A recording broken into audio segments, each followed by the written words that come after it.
My CEO told me I was just the IT guy. When he slashed my salary, I destroyed their company's operations. The stock dropped 62% in one day.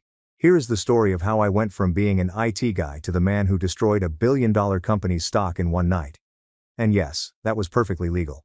Ryan, a 40-year-old guy. This occurred 6 months ago and I'm still absorbing the complete insanity that ensued. Sometimes, I wake up thinking about how close I was to embracing my fate. But then I recall what occurred, and I fall asleep like a baby. I worked with Apex Solutions for 12 years. I started as a junior systems analyst right out of college and worked my way up to senior infrastructure architect. Sounds classy, right? To most people at the firm, I was still known as the person who serviced printer jams and reset passwords. Let me give you a picture of Apex when I first started. A small firm with maybe 100 people, based in a restored warehouse in Seattle's industrial area. Everyone knew each other, and the CEO remembered your name at workplace picnics.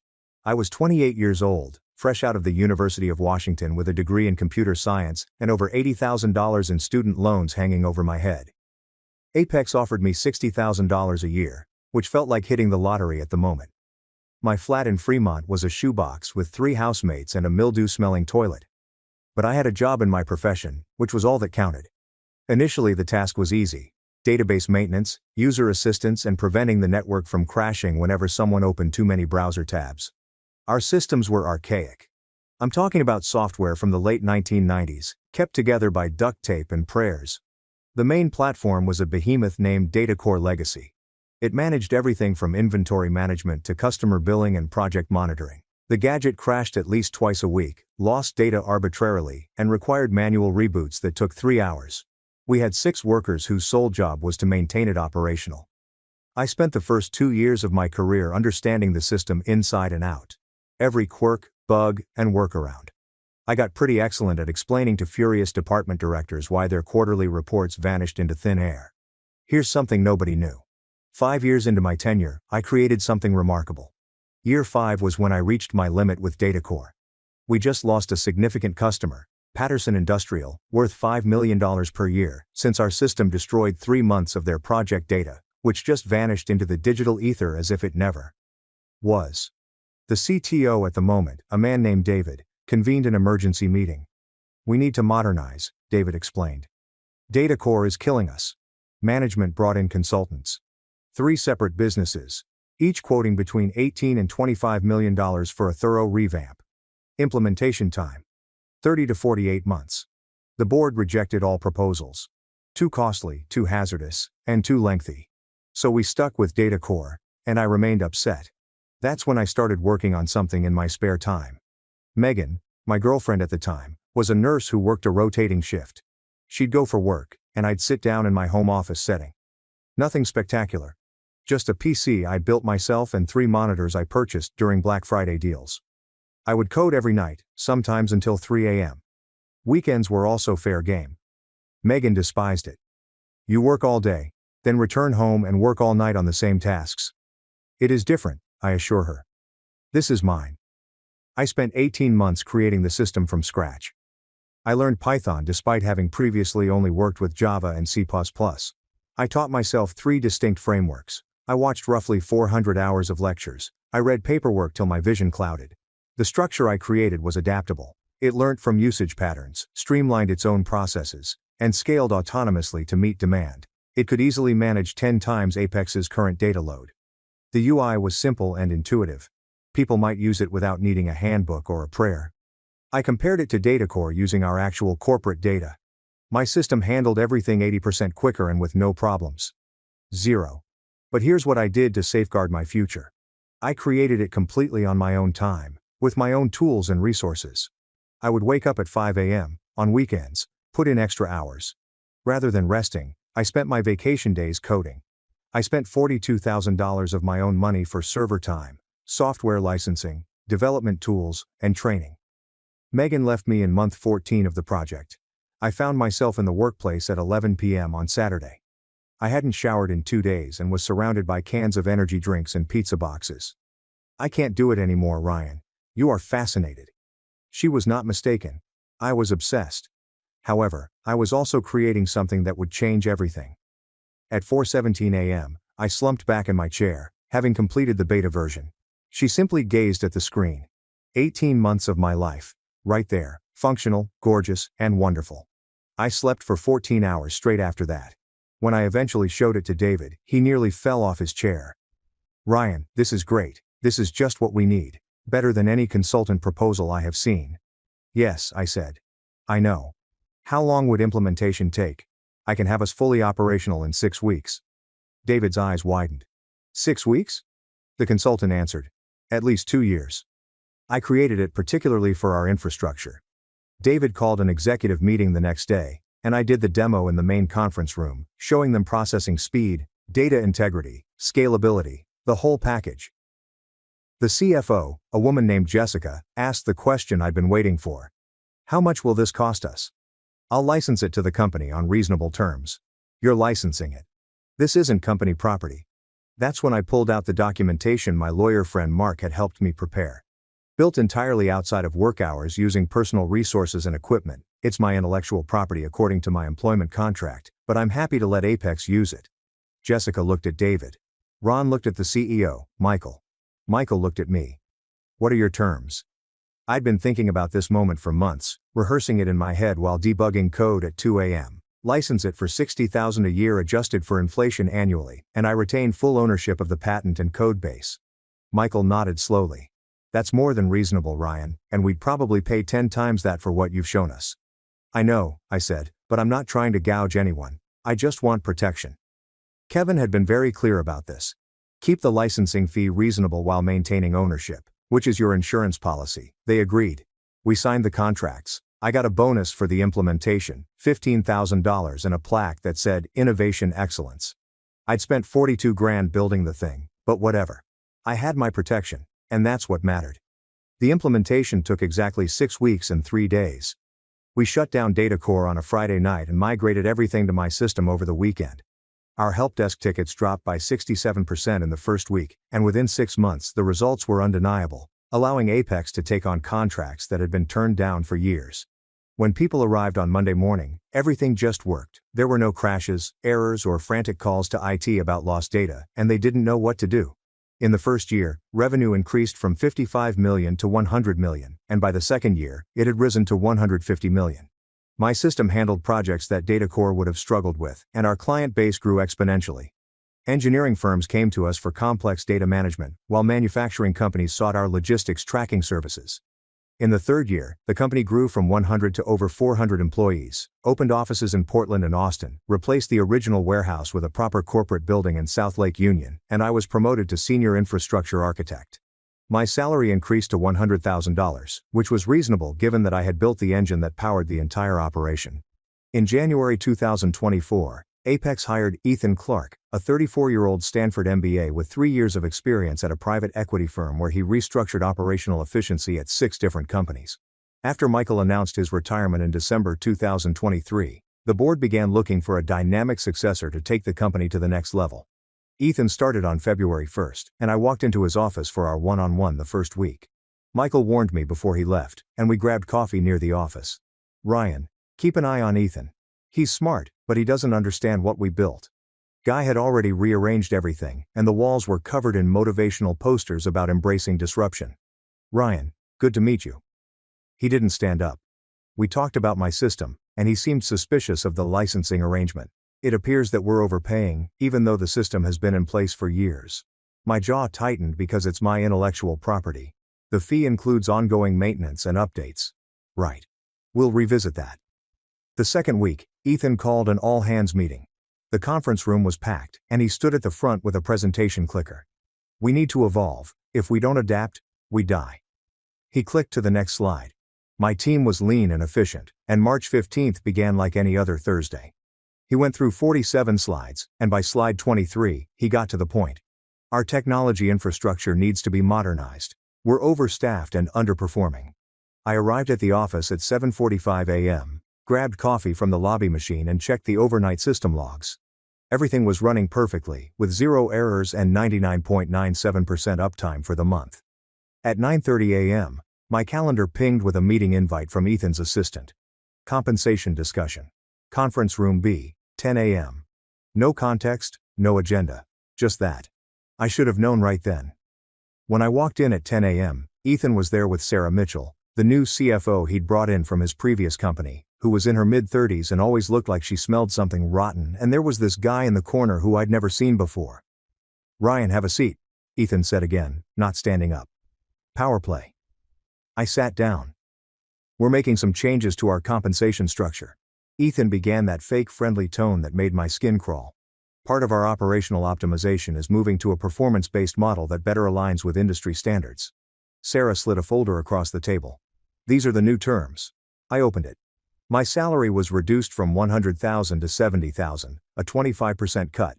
My annual bonus was eliminated entirely. My health insurance was switched to a high-deductible plan, which required me to pay $7,000 out of pocket before coverage began. My vacation days were reduced from 20 to 12. I looked up. "This is a joke, right?" "These are market rate corrections," Sarah said, clinically, as if she were reading from a script. "We've analyzed comparable positions across the industry, and I built the entire system this company runs on." Ethan smiled.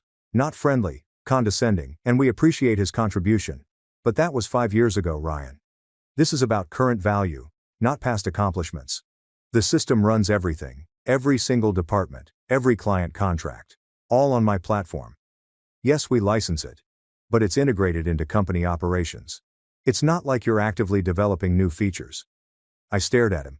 "I maintain it, I update it, and I ensure 99.9% uptime. That's active work that frankly doesn't require your current compensation level." "Ryan, let's be realistic about your position here. You're in IT technical support. You're a valuable member of the team, but you're not mission critical. You're in IT, not mission critical." I'd pulled all-nighters when systems went down, canceled family events to fix emergencies, and built something from the ground up that transformed the entire company from a struggling mid-tier operation into a regional powerhouse, and this guy, who'd only been here for 8 weeks, told me I wasn't mission critical. "What about everyone else?" I asked. "Is this happening across the board?" "The technical staff will see similar adjustments," Sarah said. "Directors and above will keep their current packages, right? So the guys actually doing the work get gutted while management keeps their full salaries. If I don't agree to these terms," Ethan's smile got sharper, "then we'd have to seriously evaluate your position at Apex. These changes are happening. The only question is whether you're part of the future here." The lawyer in the corner slid papers across the table. "Sign here, here, and here. Changes effective April 1st. I looked at those documents, thinking about my licensing agreement, that very specific clause Mark had insisted on. "Ryan, this isn't really a negotiation. They were about to breach the contract unilaterally, and the license was only valid if they continued to work in good standing and maintained the agreed-upon compensation structure. We've taken a business judgment based on market analysis and operational demands, so that's a no, and we need your signature today."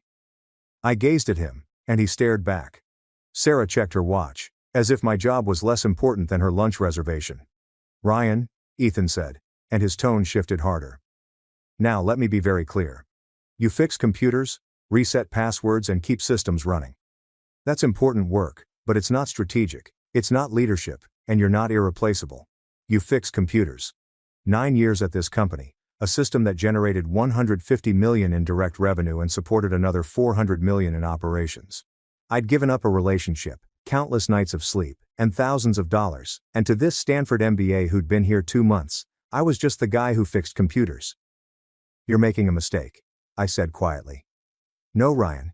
We're making the right business decision, and you're going to sign these papers, or you'll find yourself making a very different kind of decision." The threat was clear.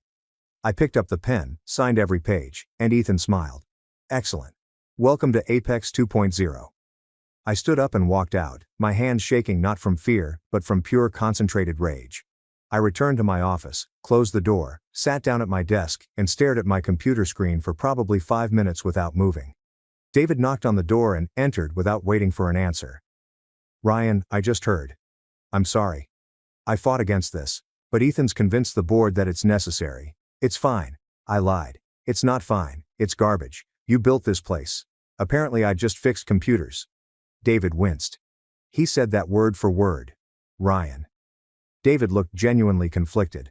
"I'm trying to push back where I can, but he has authority that I no longer have. New organizational structure. I report to him now." "I understand." David left. I sat there for another 10 minutes, then I pulled out my phone and called Mark. Hey man, what's up? I need to see you tonight, it's important.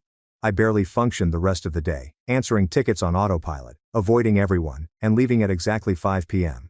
I met Mark at Stella's Coffee near his downtown office where he was already working on his laptop. Corporate law is always grinding. I sat down and explained everything. The meeting, the pay cut, Ethan's comments, word for word. Mark listened without interrupting, and when I finished, he just sat there for a second. Do you still have your licensing agreement? Yes. Why? Pull it up. I opened my email, found the signed contract and showed it to him. Ryan, do you understand what you have here? A contract, a nuclear option. He pointed to Clause 7, Subsection 3, license valid contingent on continued employment in good standing and maintenance of agreed upon compensation structure. That's the protection we put in, Ryan. They just breached this contract unilaterally and reduced your compensation. That directly violates the licensing terms. You can revoke their license immediately. The weight of that hit me like a truck. What happens if I do that? Mark leaned back, that lawyer's grin growing wider. Their entire system stops working. They can't access your software, process data, fulfill contracts, or operate. The entire firm comes to a full halt, which is entirely legal. It's your intellectual property. They breached the contract. You withdraw the license. It's cleaner than a whistle. We can record everything. The compensation decrease, the breach of conditions, and your right to terminate. Any judge would immediately side with you.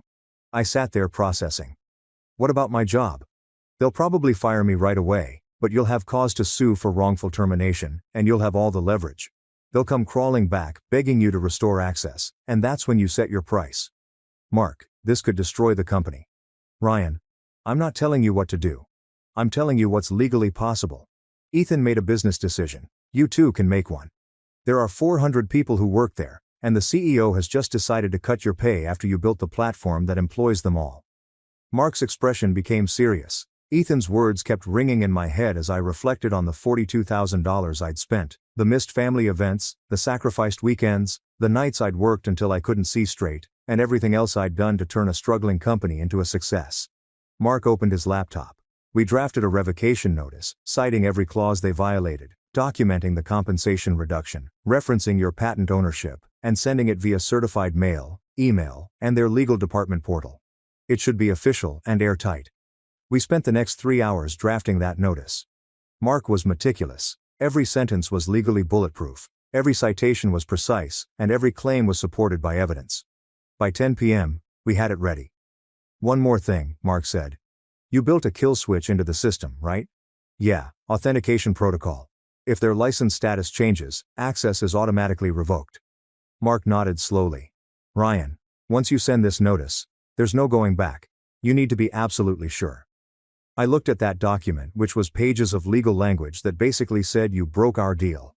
What would you do now that you have lost access to everything? I asked. Mark thought about it. Honestly, I'd be terrified.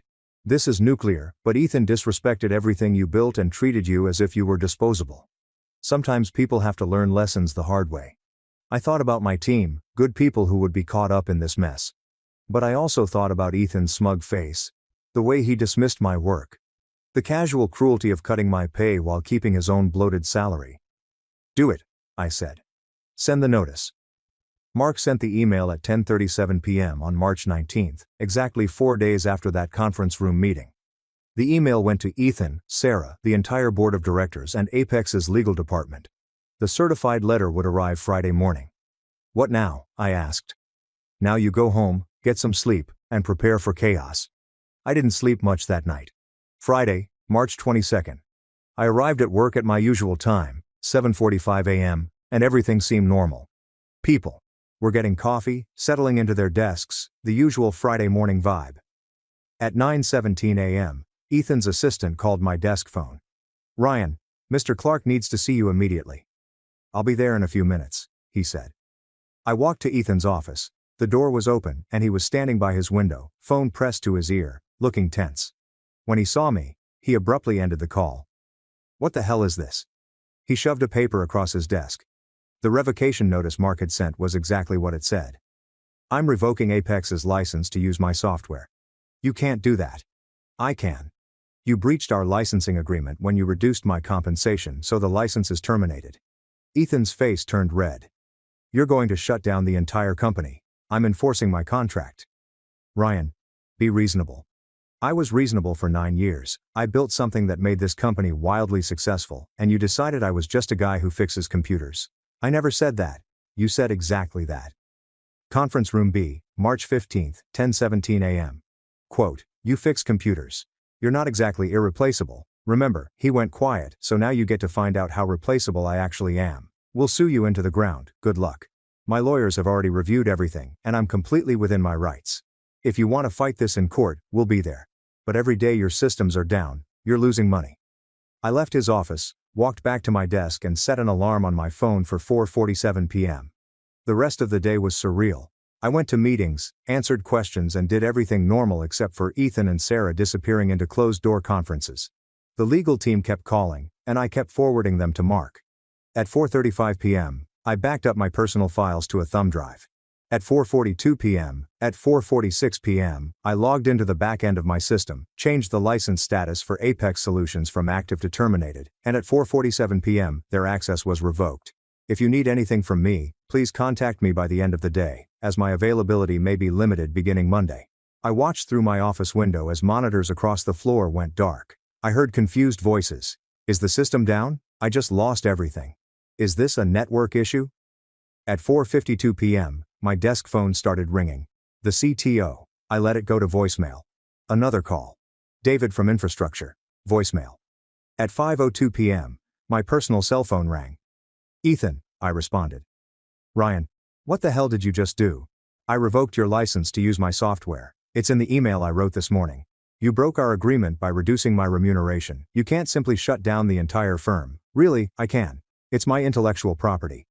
Ethan finally said, you're going to destroy us over a pay adjustment. I'm enforcing my contract in the same way you did yours when you decided I wasn't worth my salary. Ryan, listen to me. No, you listen. You had 9 years of me being loyal, building systems, fixing problems, and making this company successful. And you repaid that by cutting my pay by 25% and telling me I was replaceable. I didn't mean, you meant exactly what you said. You assessed my value, decided it was less than my compensation, and cut me. So now I'm showing you my actual value. Every single operation you run is built on my platform, and without access to that platform, you're dead in the water. We'll sue you, and your lawyers already have my contact information. Feel free, Ryan, to be reasonable. We can work this out. You want reasonable? I actually laughed. Okay, here's reasonable. You breached a legally binding contract. I'm terminating the license in accordance with the terms we both signed. If you want to renegotiate, have your lawyers contact mine. Until then, good luck running your company without any functioning systems. I hung up, packed up my desk and took only a coffee mug, a photo and some personal items. At 5:23 p.m., I walked out of that building as commotion exploded around me. I got in my vehicle, went home, ordered Thai food, and watched Netflix. My phone continued ringing with texts, calls and emails, all of which I ignored. The next 72 hours were absolutely insane. Saturday morning, Mark phoned at 8:43 a.m. Ryan, you need to see this. He sent me a link to a Bloomberg article. Apex Solutions stock plummets 34% on system failure. The markets had opened in overnight trading and news was leaking that their systems were completely down. Investors were panicking, and my email inbox was flooded with inquiries from colleagues, recruiters, and even reporters. I ignored it all until Saturday afternoon when David called. Ryan, what did you do? I enforced my contract. The entire company is dead in the water. We can't process anything. Payroll is locked, everyone's scrambling. They should have thought about that before cutting my pay. Ryan. David sighed. Ethan is an idiot. But 400 people work here. That got to me. David. What was I supposed to do? Let them disrespect everything I built? I don't know. Maybe. Would you? Long pause. No, probably not. Sunday morning brought more chaos. Stock dropped another 25%, bringing the total decline to 62%. Business outlets ran it as a major story. Some portrayed me as vindictive, while others dubbed it David versus Goliath. I received an email from Apex's board. Subject. Urgent meeting request. Body. Mr. Ryan, we would appreciate the opportunity to discuss a resolution. Please contact us at your earliest convenience. I forwarded it to Mark. He called 10 minutes later. They are ready to negotiate. Mark and I drafted our proposal on Monday morning. We sent it on Monday at 11 a.m., with a one-time licensing fee of $9 million, a $3 million annual fee going forward, Full restoration of my compensation, a 40% raise to $131,600, an ironclad employment contract, and Ethan's immediate resignation. By 2 p.m., we had received a response requesting an in-person meeting. At 9 a.m. on Tuesday, Mark and I walked into Apex headquarters. The lobby was chaotic, with phones ringing non-stop, employees whispering in groups, and security looking stressed. We took the elevator to the executive floor, where the entire board of directors was present. When we walked in, Thomas, the board chairman, stood up. He was an old-school guy who had made his fortune in manufacturing and was now semi-retired but still influential. There were 8 people seated around a conference table, with Ethan at one end looking like he had aged 5 years and 4 days, and Sarah next to him, pale and quiet. Ryan and Mark, thank you for coming. We sat down, the atmosphere was tight, and you could feel it. Thomas cleared his throat. Let's be direct. We're in a crisis. 4 days of complete system failure, our market cap has dropped $1.2 billion. 7 major clients have filed breach of contract notices, and 15 more are threatening legal action. We're losing about $4.8 million per day in losses and penalties. He slid a printed analysis across the table. Numbers, projections, disaster scenarios. We need those systems operational. We understand there was a dispute about compensation, and we're ready to resolve it. Mark pulled out our proposal. These are our terms. Thomas read it and passed it to the next board member. It went around the table. Ethan's face turned pale to red as he said, "This is extortion." But Mark calmly responded, "This is a licensing agreement. You're free to decline and develop your own systems." Everyone at the table knew that was impossible. Building a replacement would take years and tens of millions of dollars, and they'd be bankrupt long before it was functional. $9 million is ridiculous. Sarah uttered her first word since we came, which is fairly reasonable. Mark remarked, "Your firm made around $200 million yearly utilizing Mr. Ryan's software for 5 years. That's $1 billion in revenue directly generated by his intellectual property. He licensed it to you for $60,000 per year. You paid $300,000 total for over $1 billion in worth." He let it sink in. The $9 million is around 0.87% of the revenue his system generated. That is extremely generous by any conceivable standard. One of the board members, Elizabeth, spoke up. "How about the continuous yearly fee? $3 million feels like a lot." Mark said that it is inflation adjusted and includes continuous maintenance, upgrades, and technical support. The industry benchmark for business software licenses of this complexity is from $3 to $7 million per year. $3 million is below the market. Thomas stared at me directly. "Ryan, I'd like to apologize personally. What Ethan did was very unacceptable. We trusted his judgment on operational adjustments, which was plainly a mistake." Ethan began to object. Thomas interrupted him with a glance. "We should have appreciated your input correctly from the start." Thomas continued. "You created something remarkable, and instead of considering you as an asset, we allowed you to be sidelined. I appreciate that," I said. "Will you accept our apologies and agree to restore access?" "Not yet." Thomas lifted his eyebrow. "There is one more item on our proposal," I explained. Ethan resigned. The room fell completely quiet. Ethan sprang out of his seat. "Absolutely not. This is ludicrous." "Sit down, Ethan," Thomas replied calmly. "I am not going to be driven out by—" "Sit down." Ethan sat. Thomas stared at me. "That's a hefty request. Ethan caused this circumstance. He reduced my income, rejected my contributions, and violated our contract. Every dollar you've lost, every customer you've lost, and every point your stock has slid is his responsibility. I was executing the required operational adjustments." Ethan stated, "You were cutting expenses without understanding what you were cutting." I responded, "You saw a $100,000 salary and thought, that's too much for it, without trying to discover that the entire firm works on systems I designed. That's not strategy. That's incompetence." Elizabeth leaned forward. "Ethan, be honest. Did you know Ryan built the platform before you made the compensation changes?" Ethan hesitated. "Did you?" Elizabeth pressed. "I knew he'd contributed to development." "Yes." "Did you know he owned the patent?" A longer pause. "I wasn't fully aware of the licensing arrangement." "So, you cut the pay of the man who owns the intellectual property on which your entire operation is based without even reading his contract?" Ethan had no answer. Thomas looked around the table. "We need to vote. Ryan's terms include Ethan's resignation. All in favor?" Hands went up. 1, 2, 3. Elizabeth, the CFO from the manufacturing subsidiary. Thomas turned to Ethan and said, "You have until the end of business today to submit your resignation, make it voluntary and quiet, and we'll provide your full severance package. Otherwise, we terminate you for cause and you get nothing." Ethan looked like he'd been punched in the stomach. "This is insane. I've been CEO for 9 weeks, and in 9 weeks, you've cost this company over $1 billion in market value and nearly destroyed our entire operation." Thomas said, "I think you've done enough." Ethan stood up, looked at me with pure hatred, and said, "You'll regret this." "Probably not," I said, and walked out. Elizabeth followed. Thomas came to me and said, "The rest of the terms, we accept $9 million and $3 million yearly. Your pay has been restored with the hike, and you have a protected contract. We'll have the paperwork completed by tomorrow morning." Mark and I exchanged looks. I added one condition. I want Elizabeth to be the new CEO. Everyone stared at Elizabeth, who appeared astonished. "Ryan, I'm not." "You asked the right questions. You saw through Ethan's incompetence. This company needs someone who actually thinks before making decisions." Thomas nodded slowly. "Elizabeth has been with us as an advisor for 3 years, and she is the former CEO of 2 successful companies. It's not a bad suggestion." "I'd have to think about it," Elizabeth said. "Think quickly," Thomas replied. "We need stability right away." Elizabeth looked at me and said, "If I do this, you'll restore system access.